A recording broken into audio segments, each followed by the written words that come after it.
What's up, gang? It's Willie Rebuild, baby, back with another one. That's right. Today I got something new for y'all. Got something new for y'all on the channel. Actually, it's a subscriber code. Guy hit me up off of YouTube. I tell y'all how to get in contact with me. If you want to get in contact with me, you can hit me up at Willie Rebuilds on Facebook, and then we'll go from there.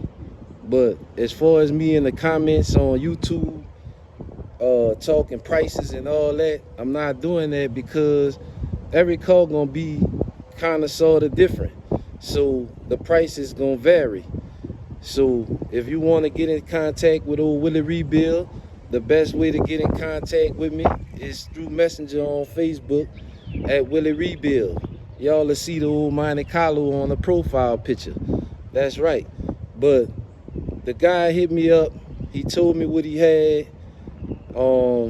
I told him when I was gonna have a spot open, which I always got a spot open because one of the cars in the shop is my car, so I can move it in and out, you know, whenever I want to. But he told me what he had, done, and I told him, you know, no big deal. Bring it on over. I'll get it took care of, situated, gang. So without further ado, I'm gonna turn the camera around and show y'all what we working with.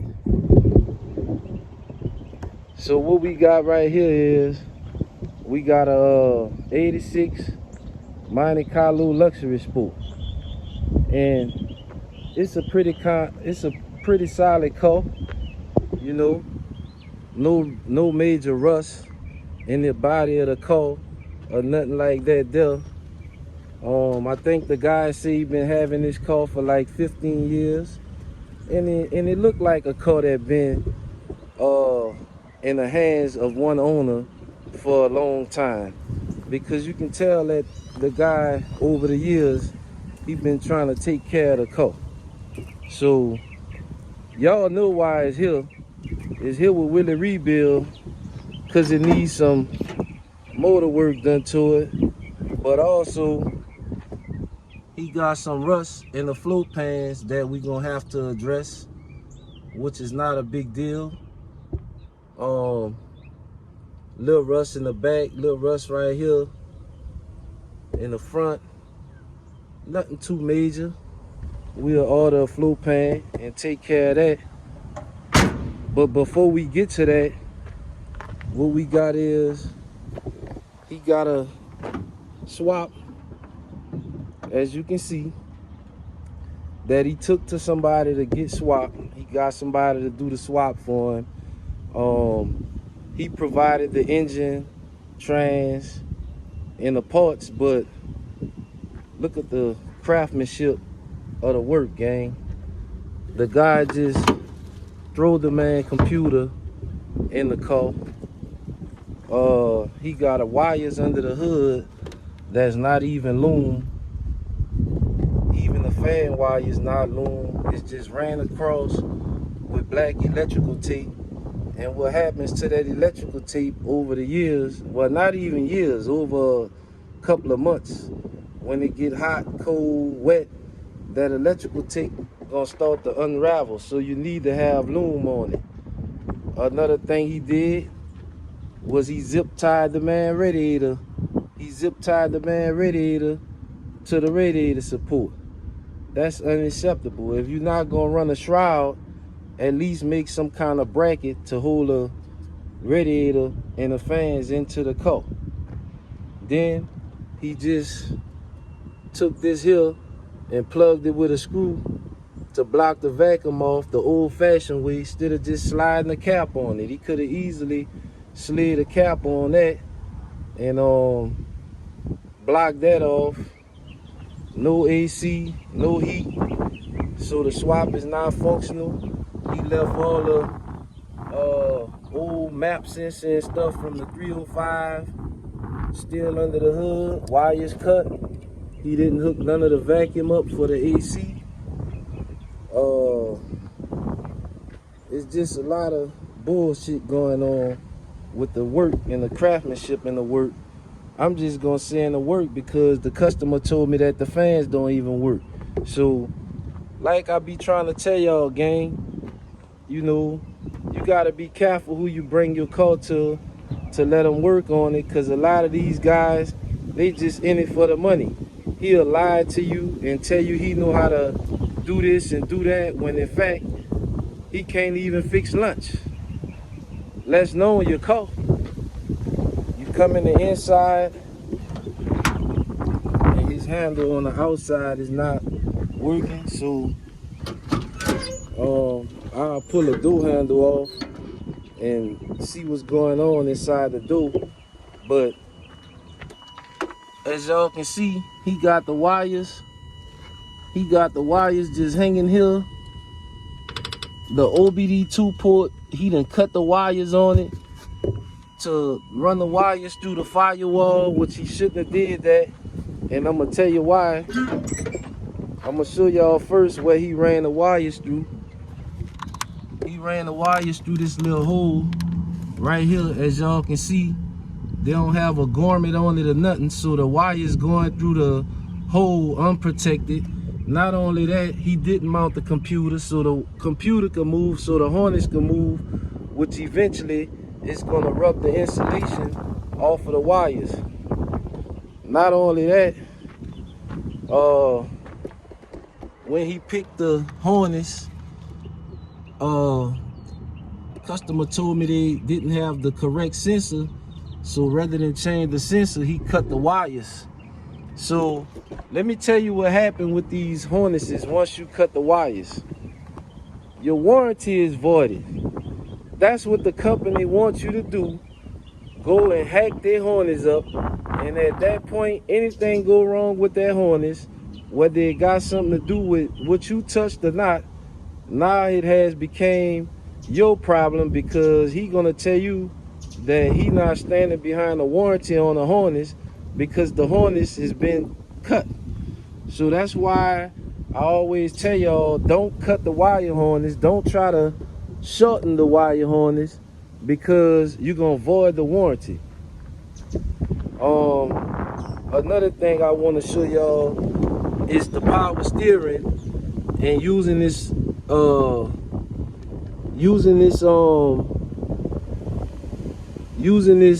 what you call them, this AN line for your pressure line. Don't do it. I used to do it. I started having problems with it where to blow the lines out of it is not worth it. You can use it for your low pressure line, but on your high pressure line, just go to a hole shop, let them make you a high pressure line, and be done with it, because this is gonna leak. As you can see, it's leaking now because it had spots on the floor where it was dripping. So that's the first order of business. What we getting ready to do today, gang, is I'm finna go to the radiator shop. I'm finna go to the hole shop and get them to make me a new line. I'm gonna get them to make me a new line, and we gonna go ahead and put that line on to get rid of the leak. So that's the first order of business, what we gonna do on this here. So y'all go ahead and hit that like button, hit that subscribe button, share the videos, take a good look under the hood, and look at what we got now. And I'm gonna show y'all the process of how to set this up the right way and make the swap functional.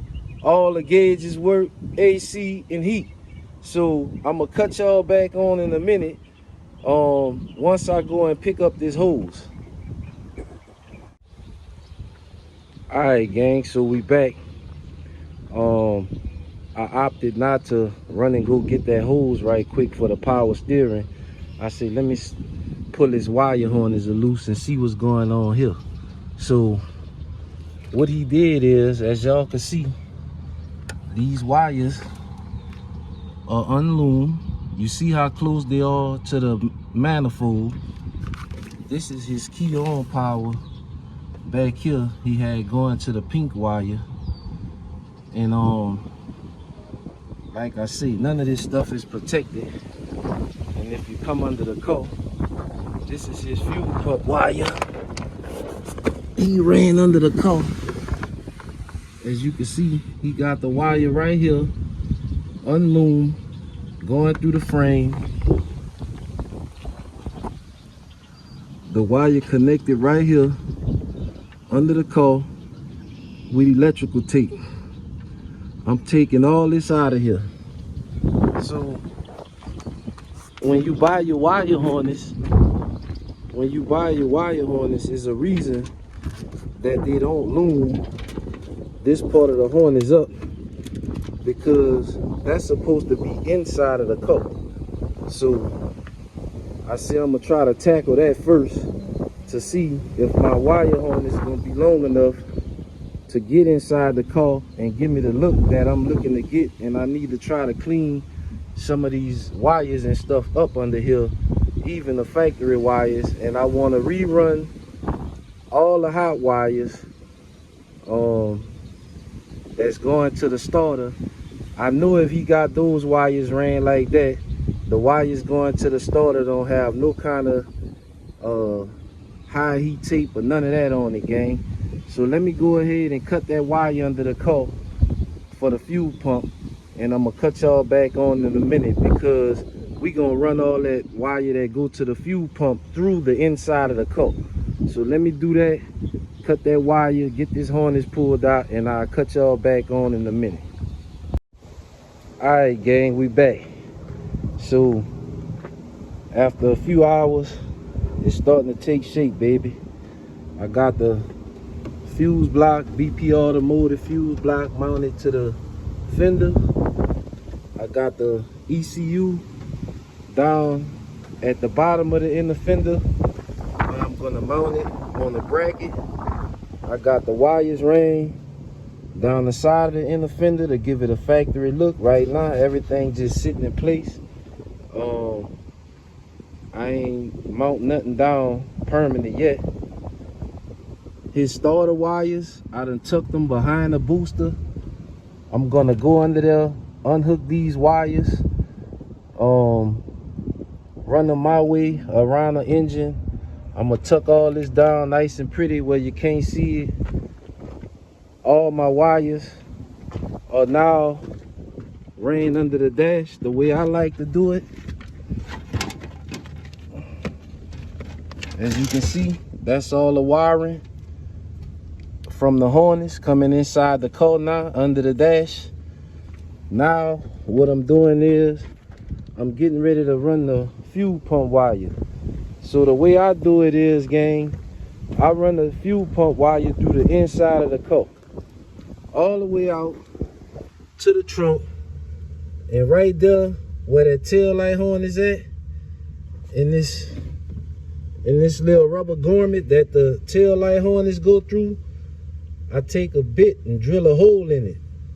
Now you gotta be careful when you're doing that, because you don't want to hit none of the tail light wires. But I drill a hole in it and I run my power wire down through the tail light harness, down under through the back bumper. As you can see, I loom it up, run it under the car to the gas tank.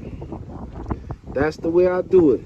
And the fact, my fuel pump wire in the car, I run it right there through that, all the way under the dash, just like they do it from the factory, baby.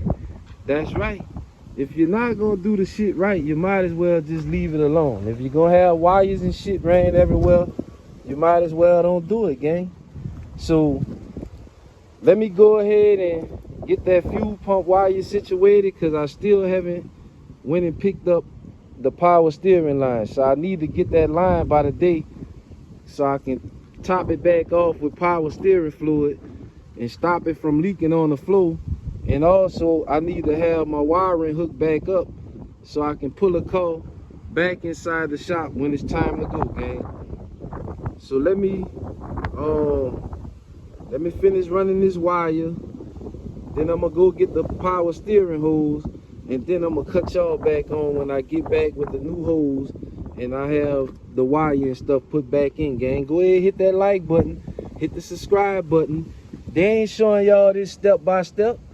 They ain't showing y'all that shit. What they doing is they showing y'all a finished product that they probably ain't even put a light bulb in, and then showing you like they did it. That's what they doing, gang. They ain't showing you step by step like Willie Rebuild the process of this shit. So go ahead and hit that like and subscribe button. Share this shit to your buddy and let him see you a part of an operation over here with Willie Rebuild where we doing this shit and doing it the right way, gang. I'm gonna cut y'all back on in a minute. Alright, gang, we back. I went and picked up the hose, went ahead and installed it. Power steering hose. I wasn't thinking I could have got this hose in black, but it kind of threw me off because he was running this hose, this metal braided hose, but usually I get the nylon braided one, but it'll work. Ain't no big deal. Let me bring y'all back here in the back. So this how he went, this how he ran his fuel pump wire under the car. No loom, no heat shrink, no nothing, just tape. And then he took the wires and wrapped them around the frame to hold them up. Man, if you running your shit like that, that's unacceptable, gang. That shit gonna set your fucking car on fire. Set your car on fire, short it out. If it's fused, it won't set the car on fire, but it'll definitely short out. And your car won't start. Same thing when you look up under the car. He got the same situation going with the black tape, as y'all can see. And like I said, he just ran that. No connector, no professionalism, gang. You gotta have some kind of professionalism when you want to charge people all this money to do this shit. You gotta make this shit look like it's done professional at least. God damn. But anyway, I done ran my wire like I told y'all. I got that under the floor. I'm kind of in a rush now because I got somewhere to go, but I ran all my wires through the firewall, my red wire down there. Let me get over here. Let me open this door so I can get on the other side. Let me open the door so I can get over there on the other side and show y'all how I did it.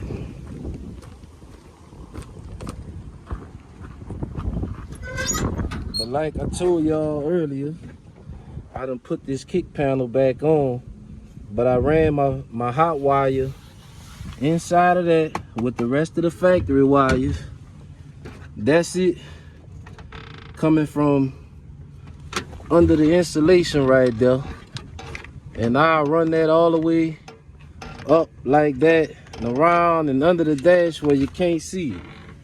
But what I'm gonna do now is I'm gonna bring y'all under the hood and show y'all what she looking like after one day with Willie Rebuild, baby. That's right. So now the computer's sitting down there where the battery tray will be at.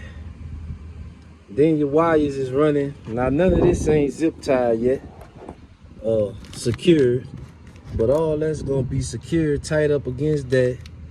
I got my wire running down there into the firewall. Now it have a garment on it. As y'all can see, I done started getting all that bullshit off the motor. Look at that. One day with Willie Rebuild, baby. This is wires coming from the bulkhead. I'm gonna go under the car and take all that out. I'm gonna cut all that out, bring them back up here, extend them around the motor like they should be, like this, and down like I told y'all, and back to the starter. So after one day, you can can see that the engine bay is starting to clean up, gang. That's right. Starting to clean up. Went ahead and installed this AC bracket. I'm not gonna put the AC compressor on today. We're gonna save that for a later video, gang. But I went to just trying to get things situated so I could see and have an idea. Like I told y'all, you gotta have an idea how you want them wires running, baby. Make it look clean. That's right. But I'm not about to talk y'all head off. I'm finna connect that fuel pump wire temporarily.